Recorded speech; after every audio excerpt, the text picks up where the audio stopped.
公寓咧你就見得多啦，一樓帶花園嘅公寓你又見過未啊？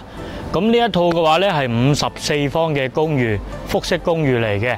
咁佢毛坯交付，樓板已經同你倒好咗噶啦。咁佢呢個位置嘅話咧就係喺肇慶新區黨校隔離呢個總統二山莊嘅。咁佢呢個格局咧都算 OK 嘅。咁我哋過嚟睇睇先啦。嗱，呢度呢個花園咧可以種下花，亦都可以停到車嘅，非常之大嘅。咁入到嚟呢邊屋睇睇啦。呢邊嘅話，呢個廳亦都係夠闊落、夠住嘅。咁呢邊咧就係一個廚房位置啦，細細地，但係叫做都好過冇啊，係咪先？咁入嚟呢邊嘅話咧，呢個廁所就夠晒大咯，跳舞都得啊！咁上去2樓睇睇啦。咁上到嚟2樓咧，佢就係一個房間嚟嘅。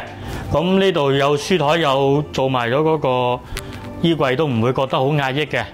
咁呢度呢，好少可會公寓有陽台可以俾你晾到衣服嘅。係啊，望花園好舒服。咁佢雖然話公寓，但係呢，佢嗰啲水電呢係住宅性質嘅水電，即係唔會話好貴嘅，唔會話商業性質嘅水電。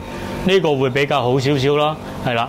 咁公寓嘅話，佢而家都係剩低20幾年嘅27年度嘅使用權限啦。到咗期嘅話呢，就需要補嗰個地價去續翻啦。咁其實呢一點嘅話呢，而家都唔係話太大嘅問題嚟嘅。最緊要就係嗰個水電係住宅嘅就 OK 啦。咁佢依家呢隻戶型嘅話呢，係54方嘅複式大花園公寓，佢毛坯交付嘅。咁佢而家嘅價位咧係18萬起就有啦，到22萬到嘅啫，總價唔算話好高嘅。咁佢另外仲有一隻嗰個公寓咧，細戶型少少嘅30零方嗰啲咧，佢而家就冇做嗰個樣板房，亦都係租咗俾希音嗰啲員工度住嘅。